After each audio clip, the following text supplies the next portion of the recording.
Live with CDP Sports Talk, a weekly sports and entertainment podcast sponsored by Barry Cullen Chevrolet. Live on YouTube, Facebook, Twitter, Twitch, and LinkedIn. And on audio via Apple Podcast, Google Podcast, Spotify, Anchor FM, iHeartRadio, Amazon Music, Radio Public, and TuneIn. Now, here's your host, Chris Palme.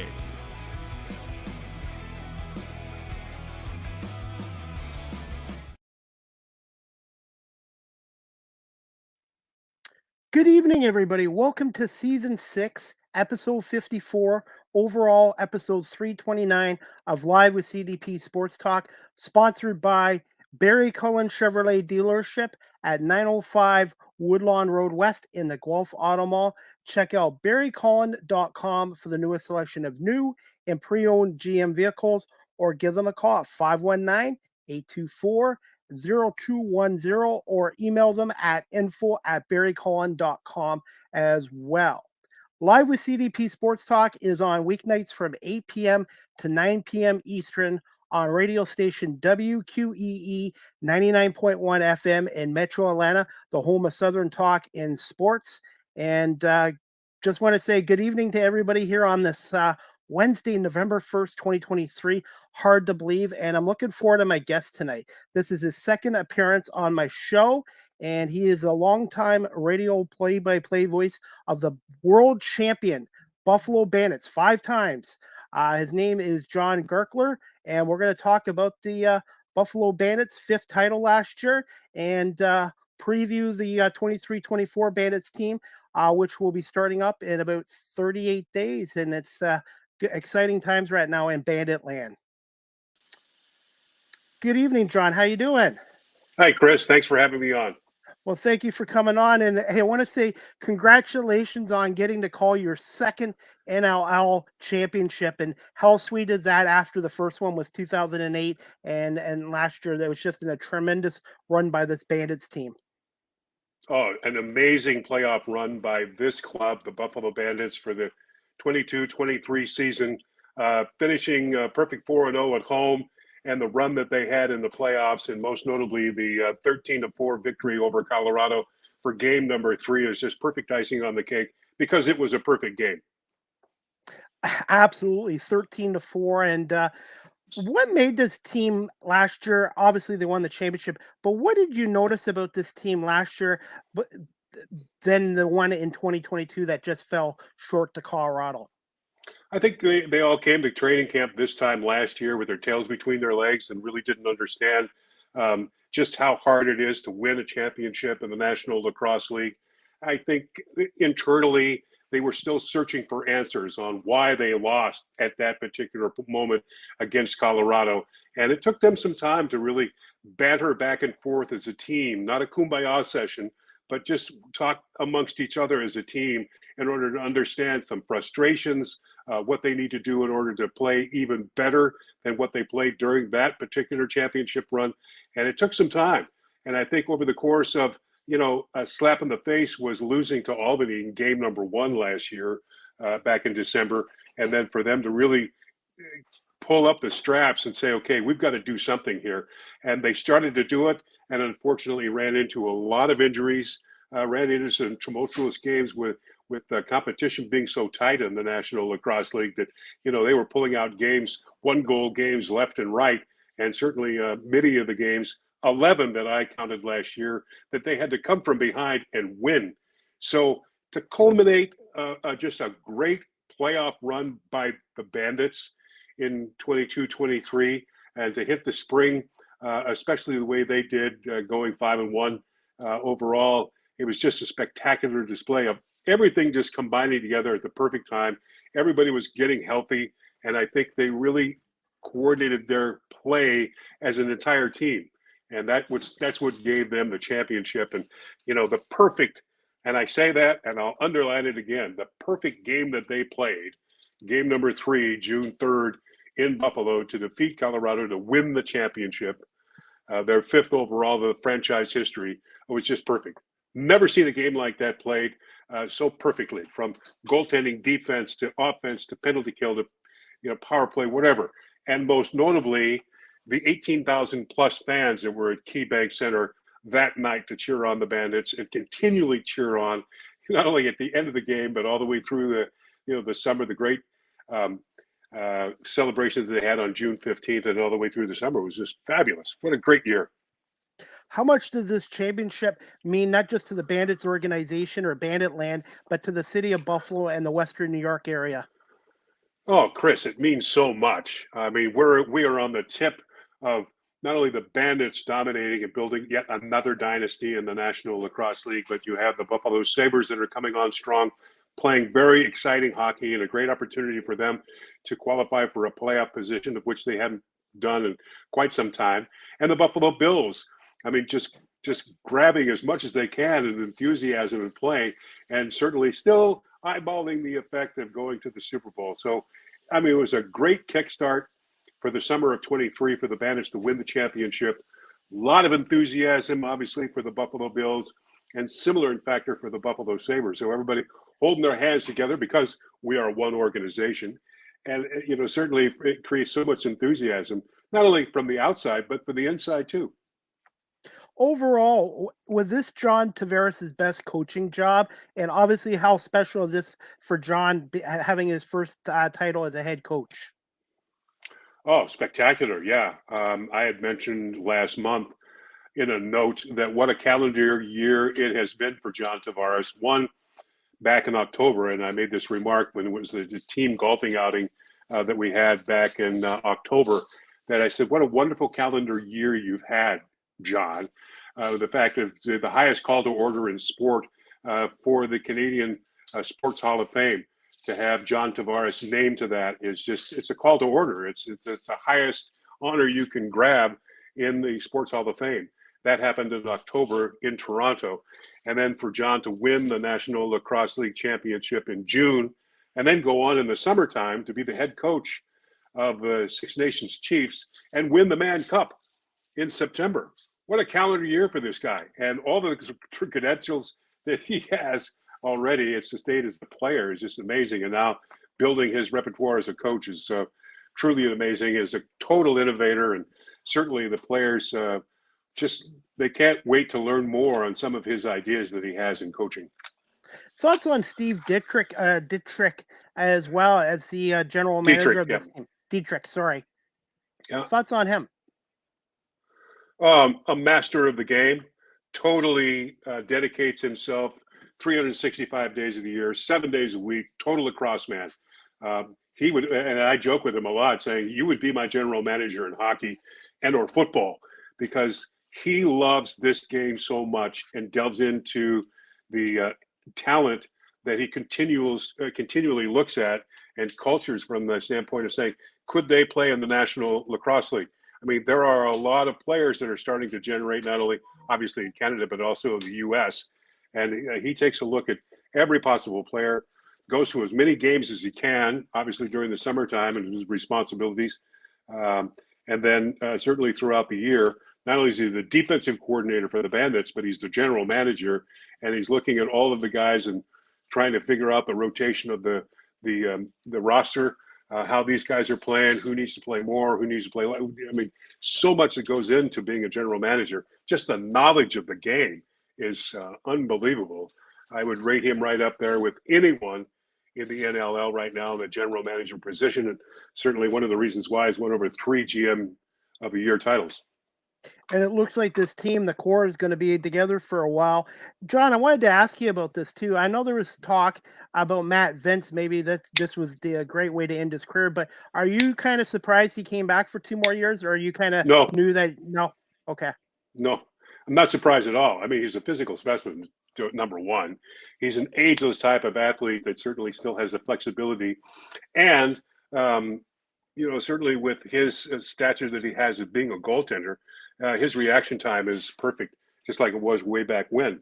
I don't even, I mean, he's 41 years old right now, and he still has just the reaction of a young goaltender.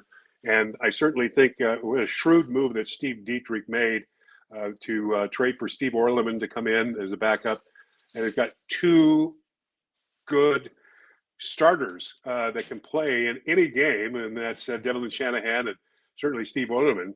You know, that's one of the great things about Vince is that, and I was kind of amazed because in the National Lacrosse League, you either sign a 1-year contract or a 2-year contract or 3 or 4 or whoever's done 5 or whatever like that. But, you know, generally it's 1 or 2. And to see Matt sign a 2-year contract certainly gives you the impression that he's ready to go.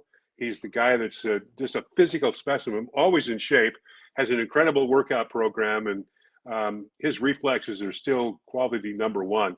And again, he's got the guys that'll back him up in Shanahan and Orleman, and you know, the ones that'll be ready should he need to take a game off or should he be replaced or something like that. But certainly it was a great move for Steve to bring Orleman in to join Shanahan as well. John, we were talking before we went live. This was technically your 20th year, but 19th year due to the pandemic. But can you just tell our audience about how much it means, how much it meant to work alongside Randy Mearns for all these years as well? Well, Randy taught me the game. You know, right when I started, when the John Livesey and Danny DePofi came in from the Sabres organization to ask me to do the games, I really didn't know what was going on other than they said, well, just have a great time because it's a wild game. And certainly the nuances of hockey, which I certainly understood and followed through with lacrosse. But it was Randy that taught me the game, and he was very patient with me. It was a mentoring process that was live on every game that we did, especially at the beginning of our time together, the first couple of years, where even when we'd be in a commercial break and he'd kind of map out, these are the kind of things that to look at to follow the game and, you know, create your pacing and your play-by-play. So he was a marvelous teacher for me, very patient. And Darius Kilgore was the other one who was the coach at the time when I first started. He was very patient with me, particularly with the interviews that I would do for the pregame show or the halftime report or something like that. So, but Randy made such a great impression on me understanding the game, and, you know, does it all the time, because we can go through all sorts of nuances of the game and it's totally changing. And some of the systems that are involved right now certainly are brand new, and Randy understands them. And I think his personality was so good, and we worked so well together that, you know, the viewer and the listener could sense we were having a great time together because we really enjoyed each other's company, and very complimentary in our broadcast of the way we followed it. And I just, you know, he's such an excited guy, you know, particularly during the game, that I think just kept the level of energy up during the broadcast, which is, you know, it's pretty easy to do with a game like lacrosse. But let me make this point too, that working with Steve Bermel coming up this time for the full year, you know, Steve is an entirely different type of broadcaster. He's more in the mythology of the broadcasting, and certainly understands the game, comes up with some great tidbits and parts and pieces. And he'll be the first one to tell you he's never played the game before, but he's close and understands what's going on. And I think in the coverage, specifically what we do in television and radio, because we simulcast, he's very creative of helping the viewer understand what's going on and also helping the listener of what's going on, and then complement that with Dave Buchanan, who can chime in at any time in our broadcast and come up with some good nuggets of information, not only of the Bandit players, but also the opposing players. I assume the games are going to be on the games. No worries. The games are going to still be on the Bet 1520 in Buffalo, and occasionally on WGR this year. Yeah, we'll rotate back and forth depending on the availability. You know, we share time with the University of Buffalo as well, and the Buffalo Bisons Baseball Club in the start of the springtime. So I think we all share the airwaves depending on what's available and what time zones.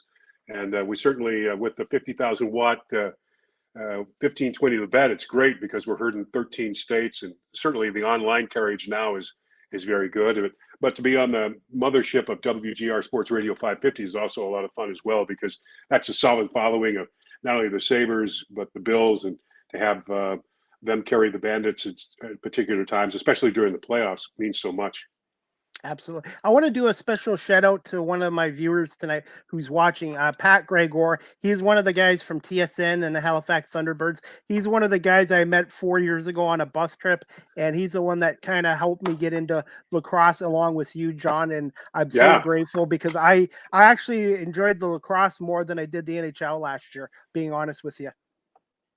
Yeah, and you meet guys like Pat Gregoire as well, and I've noticed this in the coverage of sports that I've done over the years. It's just in between hockey and specifically across, you can't meet just a better group of guys, and that goes not only for the players, but the coaches, the GMs, the staffs, and the broadcasters. I mean, we're all very good friends, and love to be with Pat a lot when they do the TSN game, and I'm doing radio, what's out on the road, and then with John Abbott as well, and then Teddy Jenner and everybody else that's involved in the coverage of the game. It's just a great time to be a part of this game in such a fast-moving period.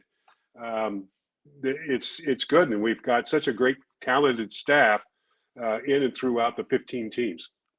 And also, I wanted to mention this too. The in-game night presentation of the Bandits is outstanding, with Ali Brady, and also the public address announcer too. Chris couldn't watch live tonight, but he wanted to say hi to you. I appreciate that, Chris Swinson. Yeah, he'll be in his 32nd year as the voice of the Buffalo Bandits, and he definitely is. He does such a great job, and it's just so many good things. To go to a Bandits game. If you never have been to a Bandits game, you got to get there because KeyBank Center presents itself very well. And then Chris Swinson will take over and help you through the way with his chance and just his excitement that he has. And what a wonderful guy, too. Absolutely. And his son, Brett, just turned 21 That's the other day. 21 yesterday. Yeah. Absolutely. And happy birthday, Brett.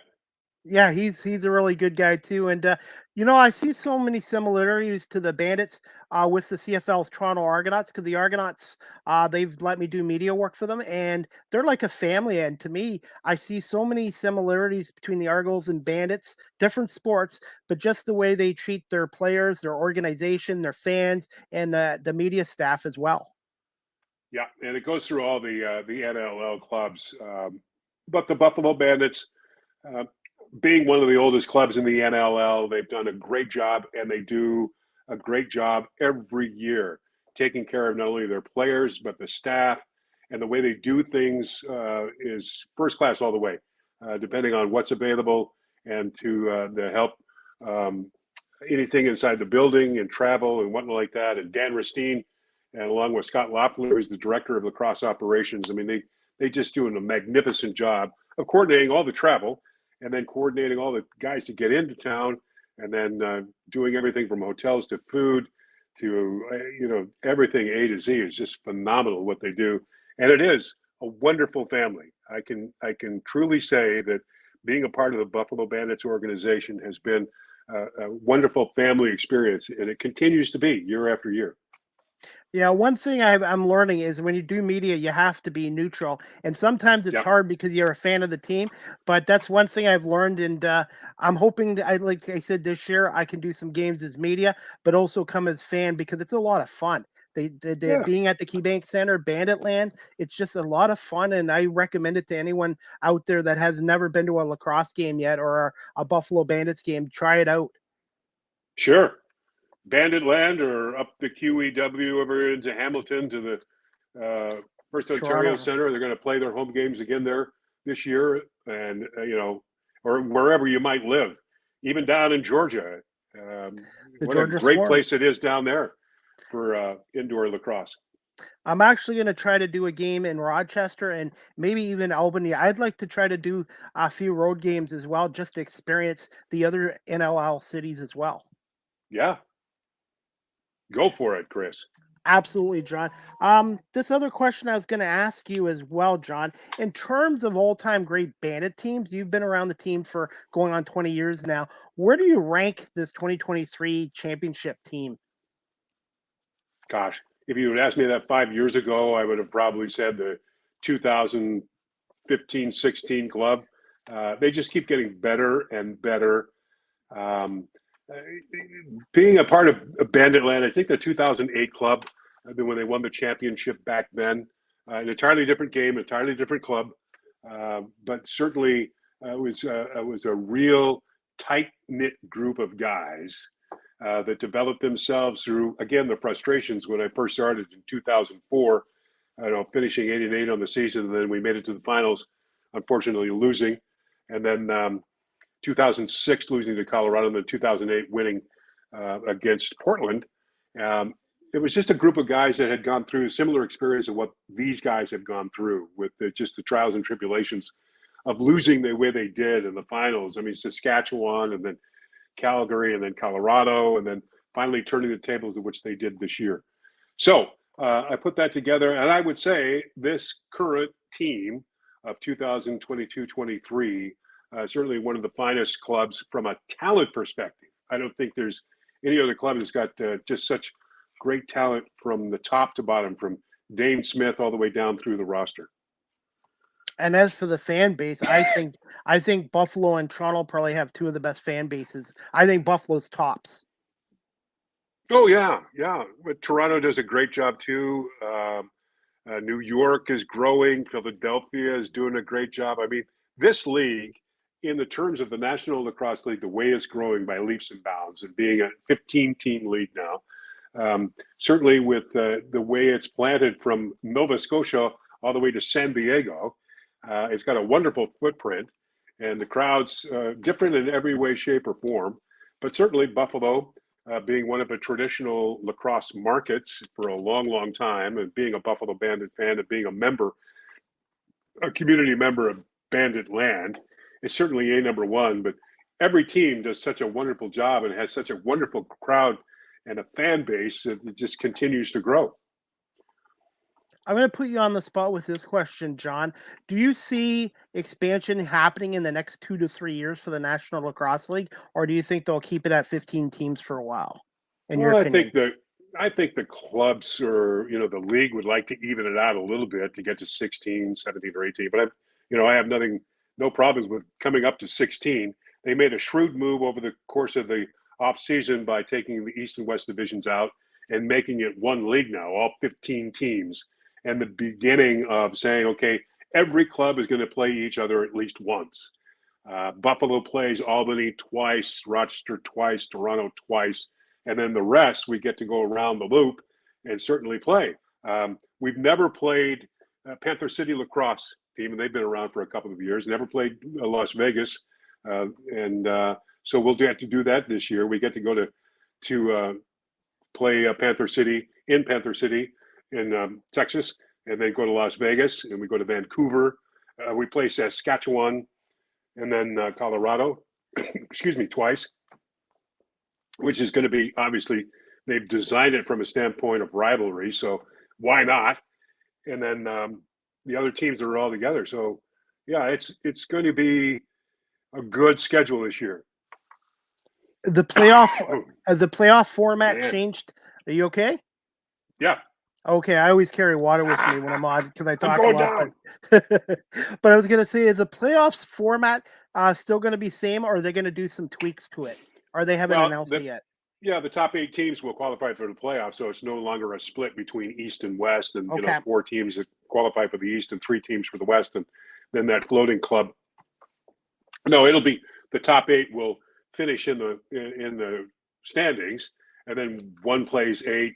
2 plays 7, and so on and so forth. And then they'll have the tiebreakers, which will be explained, and it gets critical at the time near the end of the season, because what if?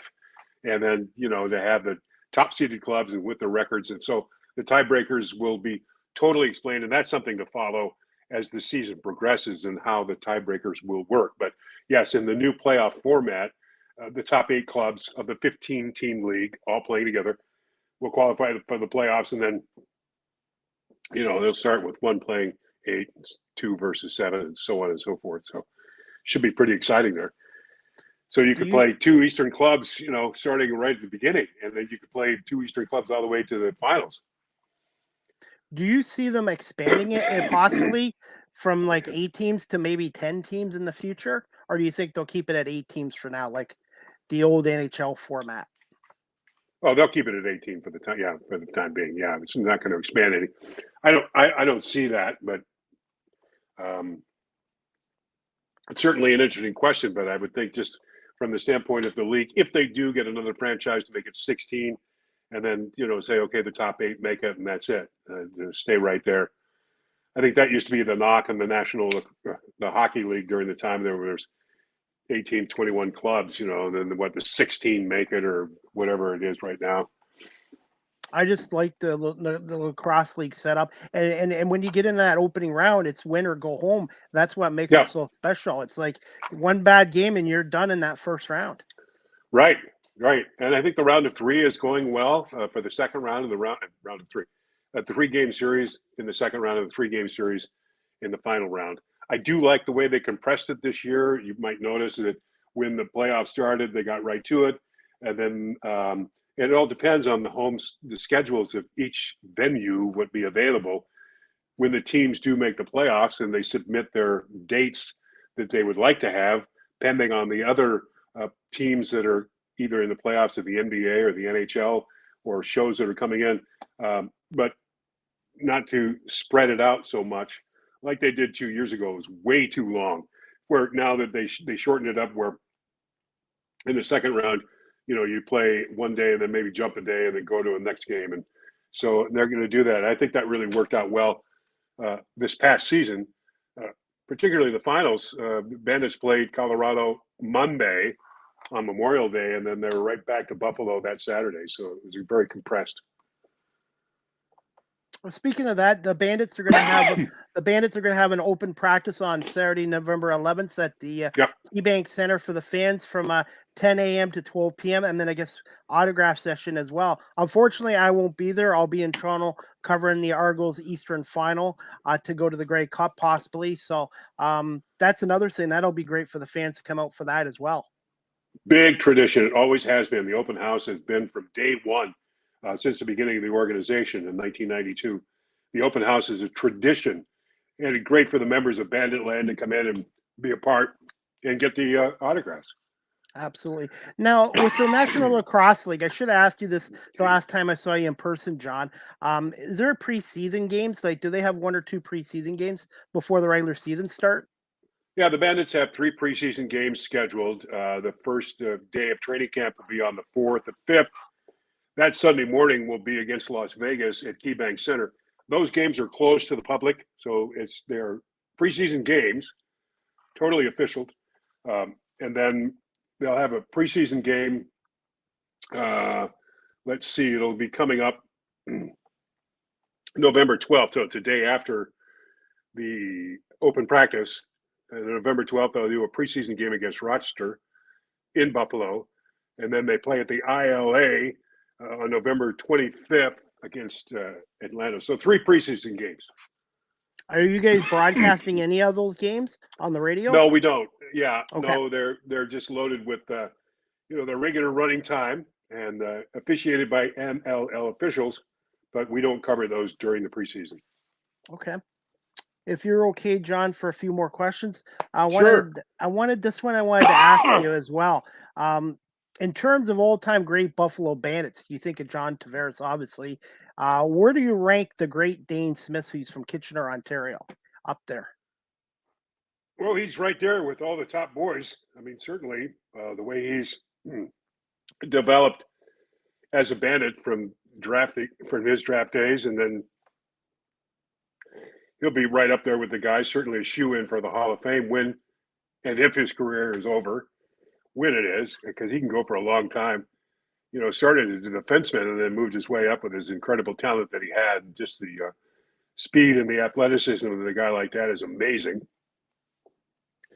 So certainly Dane Smith is up there. This group, I call them the straight 8 right now because all of the usual suspects are back, including Brandon Robinson. But, I mean, you've got amazing talent in Dane Smith, and certainly Josh Byrne, and Dehoka Namikok, Chris Kluche, certainly Kyle Buchanan. I mean, the list goes on of these talented guys that have all combined together, shown their athleticism, and one of the reasons why the Bandits are such a solid club that they certainly have the opportunity to be a total big contender this year. That's why I was talking about dynasty back at the beginning. Absolutely, and they just re-signed Chase Frazier, Nanacote, and obviously Matt Vince. And I don't think they lost anybody off the roster this year. Well, Nathaniel Kazetnikov went to Saskatchewan in a trade, in that three-way trade that found Steve Orleman coming in, so he's gone. And Ethan O'Connor, a free agent, he signed a free agent contract with Rochester. So a couple of guys gone. There'll be some new faces coming to training camp. Look at me, I'm falling apart, ladies and gentlemen. Be some new guys coming to training camp in terms of draft choices, but you've got such a total intact team to begin with. As I said, the usual suspects. Still looking for Kaiser Sose, but they're the usual suspects for the Bandits, and they're all intact. So certainly it'll be hard to break into the lineup this year, but between John Tavares and Steve Dietrich and the rest of the coaching staff, you're going to be looking at a lot of these young kids too, because we've got some draft choices that are coming in that could make a big impression and create some competition.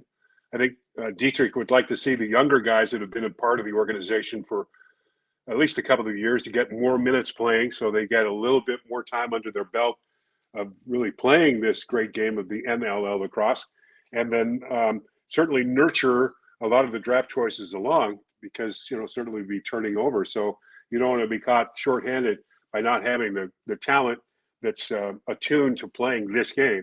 And it's a dramatic difference of playing in the National Lacrosse League from any other league that you're in. So to have these guys ready to go and cover, should the situation occur, that some of the top players might go out, that these guys could step in and play, particularly on offense, defense, and goaltending. And I think you've seen the flowering now of the way the farming has begun, and the growth that you're seeing in the goaltending position, the way Dietrich has brought Shanahan along, and now Orleman there, and Konstantopovas, who was the draft pick this season. I call him the first round draft pick. Actually, it was the second round, late in the round, but guy's 6'6", 230 pounds, but he'll be a project for the time being. But you can see the goaltending depth chart right now that the Bandits have, and surrounded by who else but Matt Vince. And what a mentor he will be to these guys. I was just going to ask you that, John. How much of a mentor has he been to these young goalies, and how valuable is him? It's like having another coach right on the floor.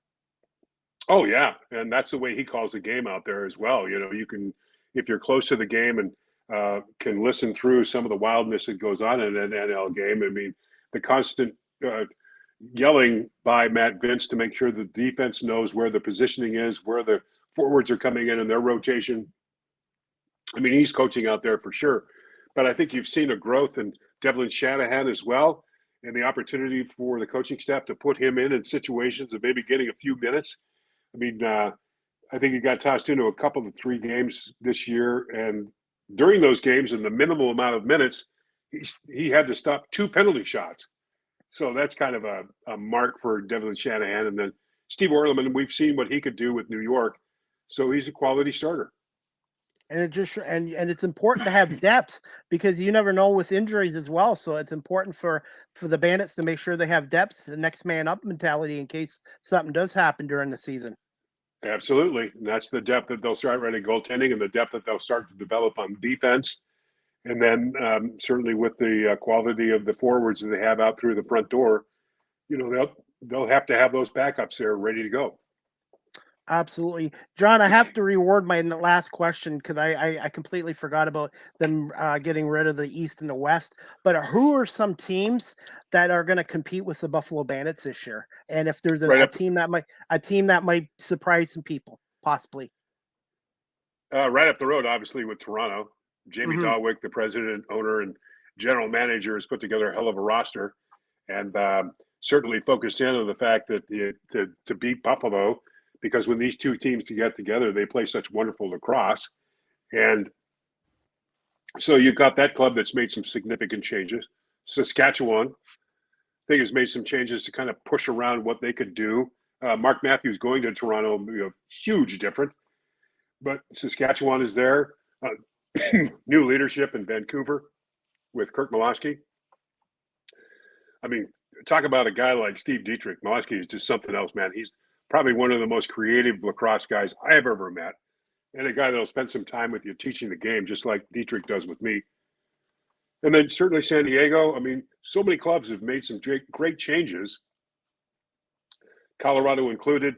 New York's been doing a great job.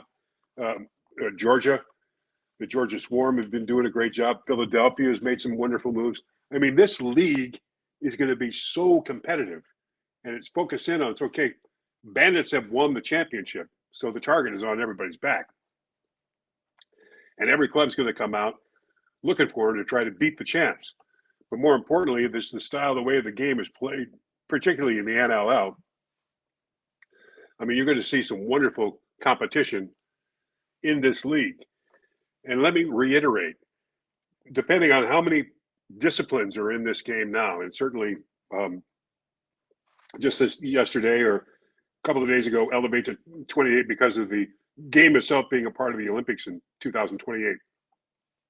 And the sixes field game this way is going to be played. In ski racing, there are disciplines. There's the giant slalom, there's the slalom, and there's the downhill. Excuse me. This being live radio or podcast, I'm totally falling apart health-wise, but that's okay. We'll wrap this up. Sure. My point is that, yes, there are some disciplines now here in lacrosse. Field lacrosse, whether you're playing in the PLL or the other field games that you've got going, the sixes that are now developing an excitability. God dang it. And then also Casey Powell with his fast game that he's got going as well.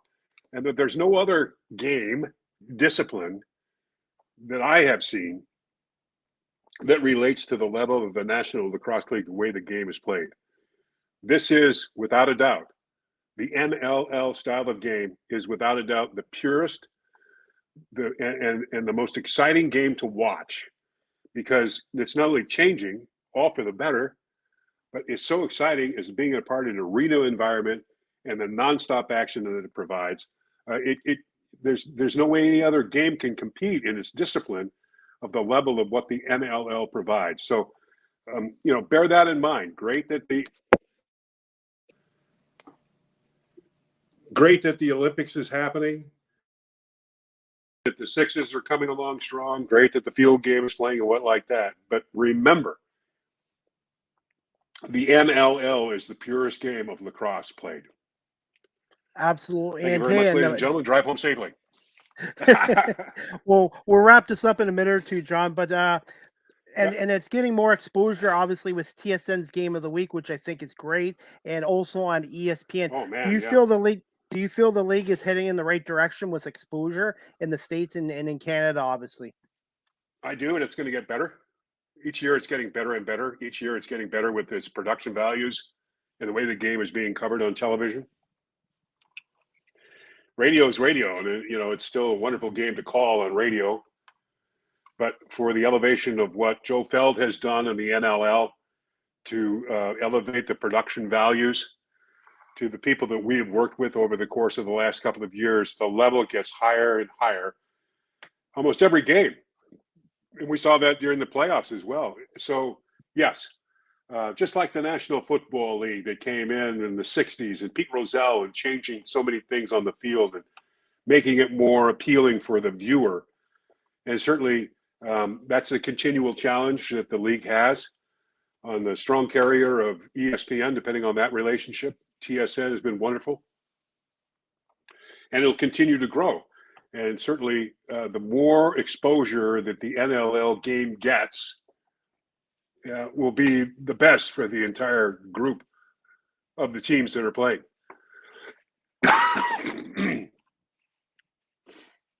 And my final question for you, John, is what are your thoughts on the opening night for the Bandits?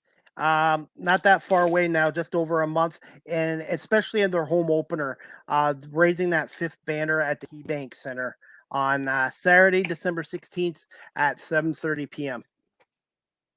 If it's anything like what happened June 15th with the thousands and thousands of fans that showed up at KeyBank Plaza, Alumni Plaza, and marched down the street with the fire engines with the team on it. It's going to be totally amazing. It's been a recharge. It's been a great summer of celebration for the Bandits. Obviously, with the cup traveling around to each player and each member of the organization, and the fans getting to see it, and they'll get to see the cup again come open practice. That's grown, but just the resolve of Banditland, the way that it happened on June 15th, and the amount of enthusiasm and craziness that happened at that time, and just the love of this club in this city. We'll certainly see it on December 16th in the arena setting, hopefully with 19,070 people involved. And for that banner to go up to join the other four is just going to be very emotional. And, you know, for the team itself, but for the fans as well, for everybody, it's just going to be a wonderful night. So the 16th of December, the home opener for the Bandits against San Diego, and the banner raising of their 5th NLL championship. And their first game is on the road on December 9th against Albany at 7:30. Yes. All right. And John, where can my audience follow you on social media? And again, I want to say thank you so much for giving me some time tonight to talk about the world champion Buffalo Bandits and the National Lacrosse League. Great sound, doesn't it? Yeah, always a pleasure to be on your show, Chris, and thank you so much for your coverage of this game. National Lacrosse League lacrosse. You can follow me on Twitter and then also on Instagram, and then I'll be following everybody as well. And also, anybody watching this or listening to this radio show, podcast show, you can get your tickets through bandits.com on their website. Yep. Or get check your out the tickets now. Or go on to NLL.com. But John, again, I want to say thank you so much, and hopefully we'll see you in December at the home opener, either as a media member or as a fan. Either way, Chris, look forward to seeing you. Thank you so much. Thanks, John. Have a good night. Do the same. Thank you. Thanks. That was John Gurtler, the longtime radio play-by-play voice of the Buffalo Bandits on 1520 The Bet in Buffalo, and also WGR 550 as well. The Bandits are coming off their 5th National Lacrosse League championship last year, beating Colorado Mammoth in 3 games and crushing them in that final game 13-4. The Great Dane Smith out of Kitchener, Ontario was named the MVP. The Bandits open up their regular season on December 9th against the Albany Firewolves, and then again the Buffalo Bandits home opener Saturday, December 16th at 7:30 against the San Diego I believe this, I want to call them the Gulls, but it's the Seals. For some reason I have Gulls in my mind. And also, guys, the Buffalo Bandits do have an open practice on September 11th at the KeyBank Center in downtown Buffalo, the home of the Bandits and Sabres, from 10 a.m. to 12 p.m. open practice, and they'll be doing autographs as well. Again, check out bandits.com or the National Lacrosse League, which is NLL.com as well. And you can follow John on Instagram or Twitter at John_Gurtler as well. And you can catch John on the radio this year, again, on 1520 AM, The Bet in Buffalo. And again, his longtime partner has moved on, Randy Mearns. And John and Steve will be calling the games this year.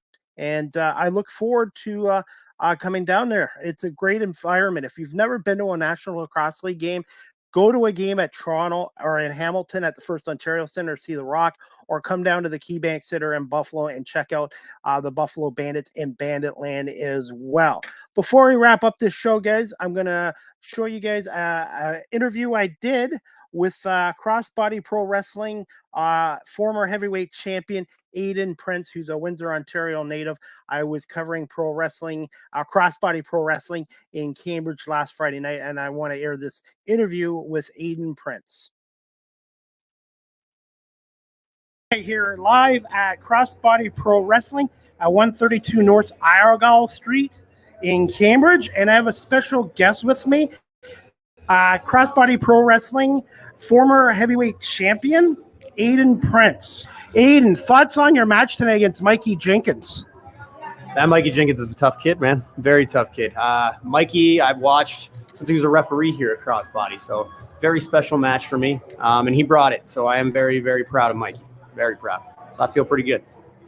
Now, you were out with an injury. How difficult was it during that time, and how much more do you now appreciate being in the squared circle coming back from your injury? It's a great question. I'll be honest, man. Hardest 9 months of my life. I sat in a wheelchair, watching wrestling, forgetting what it was like to be this. And I think that was the hardest part is wondering if I was ever going to be able to do this again. So coming back, you have this whole new appreciation, this whole new love. You remember what it felt like to be that kid in front of the TV watching Hulk Hogan again. You know what I mean? So for me, it's every match you see is going to be a better me, a new me. I'm not going out there just to phone it in. I'm out there to kill it. So the appreciation is going to show in my matches. That's for sure. Thoughts on Ben Ortman's in Crossbody Pro Wrestling? I got a lot of thoughts. Ben Ortman's is one of my best friends, if not my best friend. I've watched him take Crossbody from, a little promotion to what it is now. He's doing unique things like Uproar every week on YouTube. Ben has this mind for wrestling that's bigger than most because he sees way bigger things. And I mean, another guy I'm very proud of is that big Ben Ortman's. Aiden, you're from Windsor, Ontario. Just tell us a little bit about yourself. And when did you know that you wanted to get into the world of professional wrestling? And maybe some of your favorite WWE, AEW superstars. For me, I got into wrestling very, very young, to the point I can't remember how old I was. I was in diapers, watching the Road Warriors on my grandmother's TV. So that was my first memories of wrestling, and that's when I knew I wanted to do it, as crazy as that sounds. And then you get older and you keep doing this, and teachers tell you not to, and it drives you that much more. And then they say you're too small, and it drives you that much more. And it's something that I love to say. I've always been a pro wrestler. It's like my favorite thing ever. And, I grew up with influences like Hulk Hogan, of course, but seeing guys like Shawn Michaels, Brian Pillman, Marty Jannetty, I could go on for hours to names, man. But smaller guys that kind of reminded me, yeah, you can still do this and be a small guy. So those are my biggest influences. Now, Windsor is my biggest influence. I grew up watching BCW as a kid. So I grew up looking at the flyers of the wrestling school there. So to go to Can-Am Wrestling School and for them to make me into what I am today, now being signed to Impact Wrestling, Windsor will forever be Prince City. Yeah. Do you remember your first match and first victory? And what are some of your favorite moves to perform in the ring? Okay. It wasn't necessarily my first match. It was my first match in Windsor. I wrestled a man named Johnny Bravo, who was one of my trainers. And, going behind the curtain a little bit, he beat the ever living hell out of me, literally.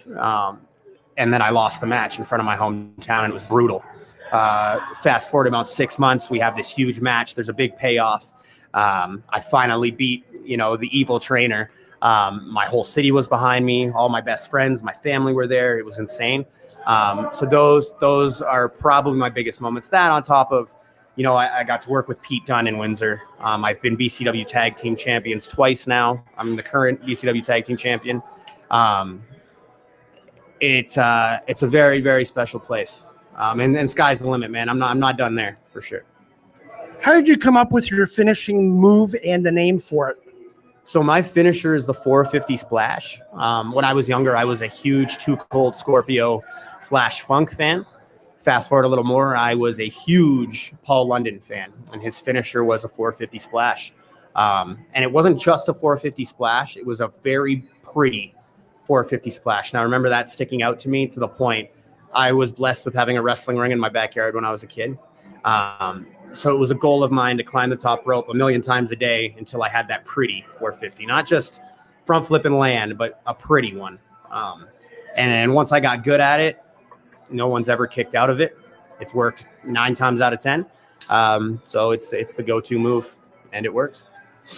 What are some of your most memorable matches in your career so far? And maybe with Crossbody Pro Wrestling, and maybe whoever your toughest opponent in the ring has been so far? Some big matches I've had at Crossbody. I've wrestled Jake Something, who is a big man in Impact TNA right now. I wrestled Michael Elgin here.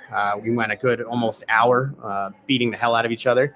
I've stood across the ring from Pete Dunn in Windsor. I wrestled Tyler Bate at Destiny. I've had, Blake Christian at Destiny. The matches go on and on. Those are all my big name matches that kind of elevated my career and showed people that I can hang with the best of them. What was it like winning the Crossbody Pro Wrestling Heavyweight Championship? It was a huge deal for me because I watched Holden Albright carry the belt around this place. And not just carry the belt around this place. I watched him make it something. I watched him make the belt a prestigious thing by defending it week after week and having these banger matches and those type of things. And I remember winning the title thinking that's what I need to be. I need to set the standard of this place, have banger matches every time. And that was what I planned on doing. Unfortunately, I got hurt and I had to, hand the belts over. But that's all part of the story, is the rise to getting it back. So, okay, just 2 quick questions to wrap this up. Yeah. Babyface or heel, and what is a fun fact about Aiden Prince that the fans might not know about? Okay.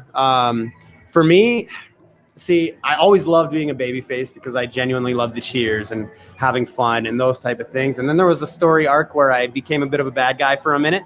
And when I really embraced it, and I figured out a way to make the fans love to boo me, not just by being a complete jerk, being a character, being that stone coldish, they boo me, but they kind of like to cheer me. That was the coolest part about being a heel.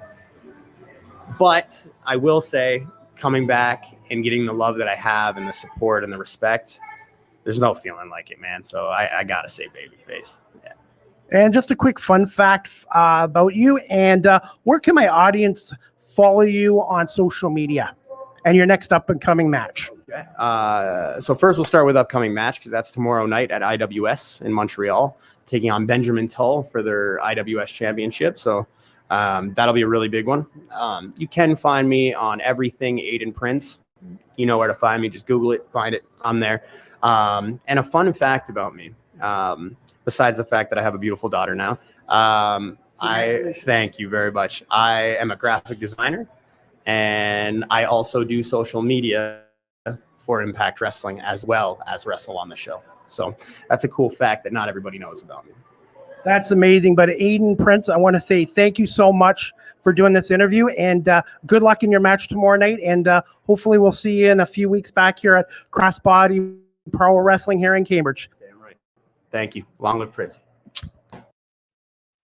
All right, guys, that clip was courtesy of my YouTube channel and Crossbody Pro Wrestling former heavyweight champion Aiden Prince. If you've never been to a Crossbody Pro Wrestling match in Cambridge, check them out. They're usually every 2 weeks on Friday nights at 132 North Argyle Street in Cambridge. And Ben Ortmans is the owner and founder of Crossbody Pro Wrestling. Again, thank you to Aiden Prince for coming on. The next live with CDP Sports Talk, sponsored by Barry Cullen Chevrolet dealership here in Guelph. Season 6, episode 55 will be Friday, November 3rd at 5 p.m. Eastern with my special guest, his second appearance on my show, Matthew Shinetti from the CFL on TSN. He's a sideline reporter. Matthew's going to come on, and we're going to talk about the 2023 CFL season and also preview the games this weekend taking place for the CFL East semifinals. Hamilton and Montreal at 3 o'clock, and then Saturday. The CFL East semifinals, both games are on Saturdays, which is new. Hamilton and Montreal at 3 p.m. And then at 6 o'clock, Calgary and BC. So the winner of Hamilton, Montreal will go to Toronto to take on the Argonauts on November 11th for the Eastern Final at BMO Field. And the winner of Calgary, BC will go to Winnipeg on November 11th and take on the Blue Bombers as well. I think that both games are going to be great. I've got Montreal winning because they're at home, and I'm going to take BC over Calgary. So I've got Montreal over Hamilton and BC over Calgary as well. Thursday night football, we've got the 4-3 Steelers taking on the 3-4 Titans. I I'm going to like the Tennessee Titans. Kenny Pickett, I don't believe will be playing for the Steelers. I think the Titans are coming off a big win at home. I think Tennessee will win this Thursday night counter against Pittsburgh as well. Also, I was at the Niagara Fashion Outlet Malls this weekend, and I want to give a shout out to husband and wife small business from Exeter, Ontario. Check out their website, incrediblegarlicspread'em.com. That's incrediblegarlicspread'em.com. I bought some of their products, and if you like garlic or you into garlic butter, check out again incrediblegarlicspread'em.com as well. And a shout out to the Niagara, the Humane Society of Niagara region as well. And check out my interview I did with Selena from that Humane Society as well. And I'm looking forward to doing some more live interviews in the next few weeks as well. All right, guys, as always, Live with CDP Sports Talk is a weekly sports and entertainment talk show hosted by yours truly, Chris Pomay. Is also on weeknights at 8 p.m. to 9 p.m. Eastern on WQEE 99.1 FM, The Key, the home of Southern sports and talk, the heartbeat of Atlanta. Our radio station's website is wqeefm.radio12345.com as well. And make sure you check out a new episode of Live with CDP Sports Talk tonight at 8 p.m. on WQEE 99.1 FM. And a shout out to the station manager, Ryan O'Neill, as well. Live with CDP Sports Talk is also live streamed on these platforms: YouTube, Facebook, Twitter/X, Twitch, and LinkedIn. And I want to say thank you to everybody for watching this episode with John Gurtler today on live stream as well. Also, you guys can check out my website at beacons.ai/Chris D. Pomay. That again, beacons.ai/Chris D. Pomay. All my social media sites and all my content is on that website as well. Live with CDP Sports Talk, again, is sponsored by Barry Cullen Chevrolet Dealership here in Guelph at 905 Woodlawn Road West in the Guelph Auto Mall. Check out barrycullen.com for the newest selection of new pre-owned GM vehicles, or give them a call at 519-824-0210, or email them at info@barrycullen.com. Speaking of Barry Cullen Chevrolet right now, winter is coming and it's time to get some winter tires. Barry Cullen Chevrolet right now, you can get winter tires that'll keep you safe on the roads, and you can get up to $125 in rebates with the purchase of a set of 4 winter tires from Barry Cullen Chevrolet. And rebates rebates. I can talk. Rebates are varied by the manufacturer, so it depends on the tires that you buy, how much you get in rebates from manufacturers. Anyways, like I said, nobody's perfect, and Matthew Shinetti told me that as well when I saw him in Toronto a month ago. Also, you guys can follow me on TikTok. I am a TikTok creator at Live with CDP. That's at Live with CDP on TikTok. I post a lot of my coaches, player, and media work on my TikTok page as well. StreamYard is the official live stream provider of Live with CDP Sports Talk. If you're into webinars or podcasting such as me, check out StreamYard.com. Live with CDP Sports Talk, the audio version is on these platforms: iHeartRadio, Amazon Music, Google Podcasts, Spotify for podcasters, Apple Podcasts, Breaker, Pocket Casts, Radio Public, Spotify, Castbox, LinkedIn, Pandora, and Tuned In. And again on weeknights at 8 on WQEE 99.1 FM as well. We have some sports tonight, guys, before we wrap up. We got NHL, we got the Sabres in Philly, and then the World Series could end tonight, Game 5. Texas won last night 11-7, and Texas is now up 3-1. So Texas has a chance on the road tonight in Game 5 at Arizona to win their first championship in 51 plus years in Texas, I believe. They've been in Texas since 72. So they have a chance to win their first World Series title. And I do think they'll end the series tonight against the Arizona Diamondbacks, who've had a great playoff run. And I think it's coming into an end tonight. First pitch is at 8:07 on the Major League Baseball Network and also on Fox Sports and Sportsnet as well. NBA basketball tonight, Milwaukee at Toronto and Portland at the Detroit Pistons as well. And again, the Thursday night football game is Pittsburgh and Tennessee tomorrow night at 8:15. And I'm also looking forward to the Eagles' next game, which is this Sunday against the Dallas Cowboys. It's Dallas week. It's the first place Eagles 7-1 against the second place Cowboys 5-2.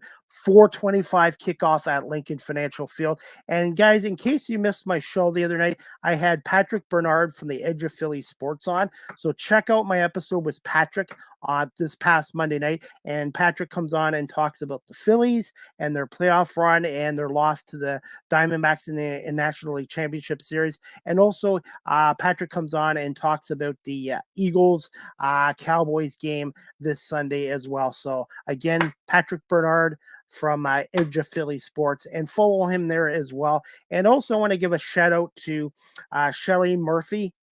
She is a manager with the Guelph Community for Health here, and Shelly is a really good person, and they do really good work here at the Guelph Community Health Center here in Guelph as well. Shelly Murphy and to Abigail as well. Shout out to them. And also, guys, the Argonauts Eastern Final, Sunday, November 11th at 3 p.m. I believe it. I think it's Saturday or Sunday, November 11th. I know it's November 11th, 3 p.m. Argonauts will take on either Hamilton or Montreal. Get your tickets now at argonauts.ca. They have over 20,000 tickets sold, and they're going to have their biggest crowd of the year. And the Argonauts are coming off another win against Saskatchewan this past weekend. Argonauts are at a record 16-2, and they tied the 1989 Edmonton Eskimos for most wins in a regular season with 16 as well. Finally, you can email or text me at Live with CDP Sports Talk at cpame19@gmail.com, or you can text the show at 519-820-7188. Any comments, questions, suggestions, greatly appreciated. Viewer feedback is very important to me as well. And also, I want to say thank you to John Ross, Evan Gu, and my friend Victoria Mancanjola for watching our show tonight with John Gurtler, the longtime radio play-by-play voice of the Buffalo Bandits, and one of the good guys in the industry. And he's in his technically 20th year, but 19th year calling the Bandits through the pandemic. And I'm so happy for John last year to get to call his second National Lacrosse League championship with the Buffalo Bandits, the first time since 2008. And they are a tremendous organization. And again, you can check out the National Lacrosse League at nll.com or the Bandits website at bandits.com as well. That's about it, guys. I want to say thank you again to John Gurtler for coming on here, and thank you to everyone watching this live streamed or on my audio platforms, and again on WQEE 99.1 FM. Live with CDP Sports Talk is proudly sponsored by Barry Cullen Chevrolet here in Guelph. If you're looking for a new or pre-owned vehicle, check out Barry Cullen Chevrolet, and remember to get those winter tires on soon, as winter is coming here in Ontario. It's not far away, but I hope everybody has a great night and enjoys the National Hockey League, the NBA, and also the World Series Game 5 as well. We'll see you guys on Friday night at 5 p.m. for Season 6, Episode 55 with Matthew Shinetti from the CFL on TSN, sideline reporter, and we're going to be talking CFL Friday night. Have a great night, guys, and we'll see you Friday with Matthew Shinetti.